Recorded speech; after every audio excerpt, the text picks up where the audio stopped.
Chers compatriotes, Guinéennes et Guinéens, en cette veille du Nouvel An, je m'adresse à vous non seulement comme président de parti, mais également comme un citoyen, fils de ce pays dont le destin est intimement lié au vôtre. L'année 2025 se termine dans un contexte critique qui marquera à jamais l'histoire de notre pays. Jamais la gravité du moment n'a aussi cruellement résonné en termes de démocratie et de droits humains. À cet égard, nous ne sommes plus au bord du précipice. Nous y sommes de plein pied, enfoncés par la violence et la tyrannie du CNRD et de son gouvernement. Au fond de la fosse, nous y avons été traînés par 4 années de mensonges, de trahison, de rapts, de crimes, d'enlèvements et de meurtres. Je pense aux 65 jeunes manifestants froidement assassinés par les forces de défense et de sécurité, au général Sabiba Koulibaly, au colonel Célestin Bilivogui et au docteur Mohamed Djoubaté. J'ai dit à leurs parents, à leurs veuves et à leurs orphelins que je compatis à leur douleur, que je les accompagne de tout mon cœur dans le là effort de deuil qui est le leur. Je leur promets que je ne ménagerai aucun effort pour contribuer à élucider les conditions exactes de l'arrestation, de la détention et de la mort de leurs proches. Je pense également aux personnes arbitrairement emprisonnées, à Ali Ba, aux nombreux autres compatriotes de tout âge et de toute opinion qui croupissent sous des prétextes fallacieux dans les geôles du CNRD. Je rends hommage à tous les pères et à toutes les mères des illustres fils de ce pays qui ont perdu la vie, l'intégrité physique ou la liberté en défendant la démocratie et l'honneur de la patrie. Je leur demande de tenir bon. Aucun de nos martyrs ne sera oublié.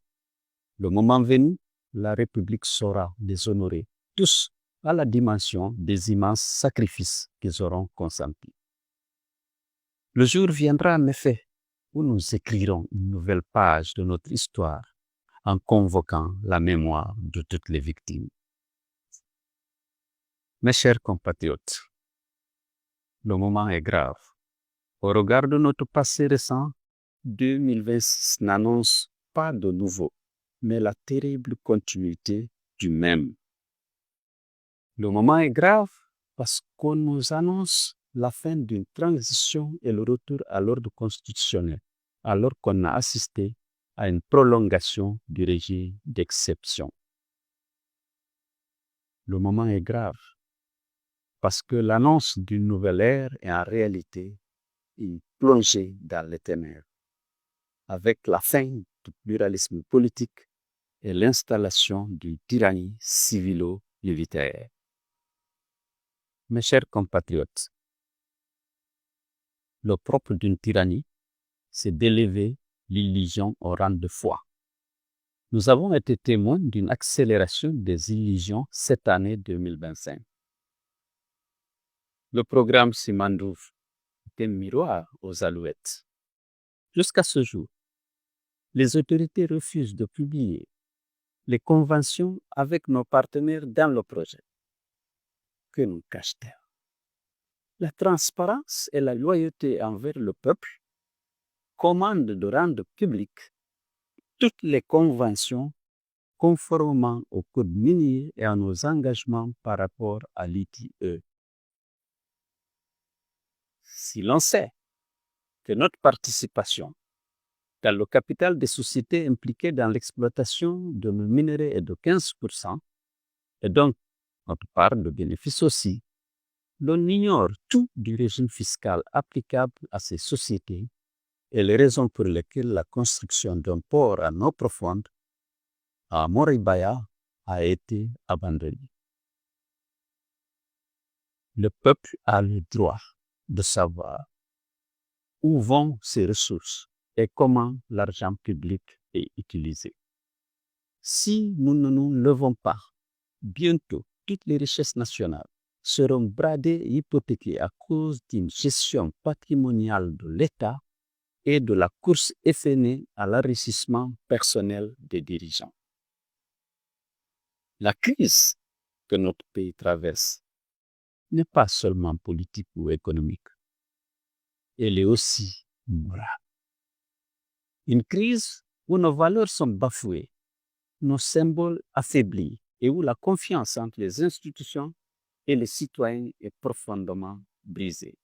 Même une partie de l'élite, disposant de bonnes informations et de capacités d'analyse indéniables, n'a pas échappé à la corruption et à l'intimidation du pouvoir, pour s'ériger très souvent en défenseurs chevronnés de la mauvaise gouvernance, des meurtres, des disparitions forcées, des privations de liberté et même du parjure. Mes chers compatriotes, après le coup d'État par les armes du 5 septembre 2021, nous venons d'assister à un coup d'État par les urnes ce 28 décembre 2025. Heureusement, l'UFDG ainsi que les autres acteurs des forces vives de Guinée n'y ont pas participé, ni directement ni indirectement. Ils avaient demandé à la population de ne pas s'associer à cette mascarade dont le seul objectif était de donner un semblant de légitimité à une confiscation programmée du pouvoir par la junte. Nous nous réjouissons de constater que notre message a été largement entendu et suivi. Nous savons que les autorités ne manqueront pas de proclamer des résultats qui n'auront aucun rapport avec la vérité des urnes. Elles ne se priveront pas d'accroître démesurément les taux de participation et les votes favorables à leurs candidats. Mais tous les observateurs objectifs savent que l'écrasante majorité des Guinéens a refusé de s'associer à ce second coup d'État du chef de la junte. Je tiens à les remercier et à les féliciter pour cette attitude digne et responsable, car ce scrutin n'a été ni démocratique, ni conforme au serment de Mamadi Doumbia de ne pas être juge et parti. Ce n'est pas un président de la République qu'on a cherché à élire, c'est un roi qu'on a demandé d'introduire. Mais qu'on le sache, on peut confisquer un scrutin, mais on ne confisque pas une conscience. On peut détourner un résultat, mais on n'efface pas la volonté d'un peuple debout. Les Guinéens n'ont jamais baissé les bras. Ils ne les baisseront pas cette fois-ci non plus. Ils savent que si le chemin peut être long, la victoire dans la lutte pour la démocratie est certaine. Le combat pour la démocratie est un combat de longue haleine. Les Guinéens qui ne manquent ni d'esprit patriotique, ni d'esprit de sacrifice sont prêts à le mener jusqu'à la victoire. Je sais que rien, ni la menace, ni l'intimidation, ni l'appât de gain me les détournera de ce combat exaltant. Mes chers compatriotes, la seule alternative que nous offre le CNRD et son gouvernement est celle de résister ou de périr. Face à cette logique de violence, nous devons répondre par le rassemblement et la mobilisation générale de tous les Guinéens, au-delà des partis politiques, des régions et des confessions religieuses. Dans cet élan, une place de choix doit revenir à la jeunesse.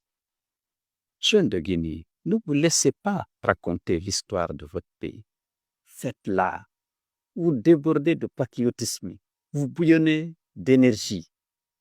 En plus, vous avez le nombre, puisque les moins de 35 ans représentent plus de 70% de la population.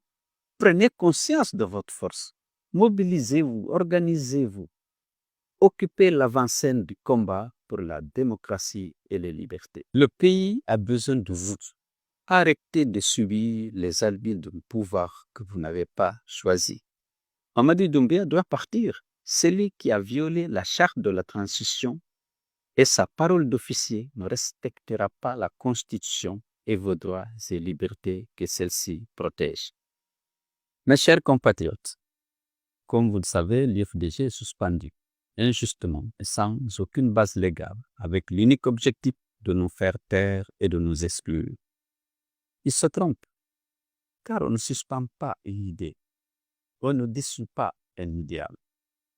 Rien n'arrêtera le train de la liberté de l'IFDG. Face à l'intimidation et à la corruption, les plus fragiles, les cyniques et les opportunistes descendront du train. Mais ils seront immédiatement remplacés par d'autres encore, plus nombreux et plus déterminés. L'IFDG a l'ambition de conquérir le pouvoir et de l'exercer au bénéfice de toute la Guinée et de tous les Guinéens. Mais le parti se veut surtout à l'avant-garde d'un combat plus noble encore, celui d'être un rempart sûr contre les violations des droits de l'homme et les restrictions de liberté publique. C'est pourquoi il ne peut se prêter à la compromission ni servir de caution à la tyrannie. Je félicite ces militants, hommes et femmes, de toutes les générations, de toutes les catégories sociales, restés fidèles à l'idéal démocratique et qui, malgré toutes les manœuvres de déstabilisation, restent mobilisés et déterminés à défendre le parti et ses idéaux. Qu'un groupuscule, même armé, ne pourra avoir raison de la souveraineté populaire et de la volonté de la majorité. À toutes et à tous, je souhaite du fond du cœur bonne et heureuse année 2026. Qu'elle soit pour vous tous l'occasion d'améliorer sensiblement vos conditions de vie et de faire prospérer vos entreprises et vos projets. Qu'elle soit pour vous une année de bonne santé, de progrès et de réconfort. Vive la République, vive la démocratie et vive la Guinée libre, fière et indivisible.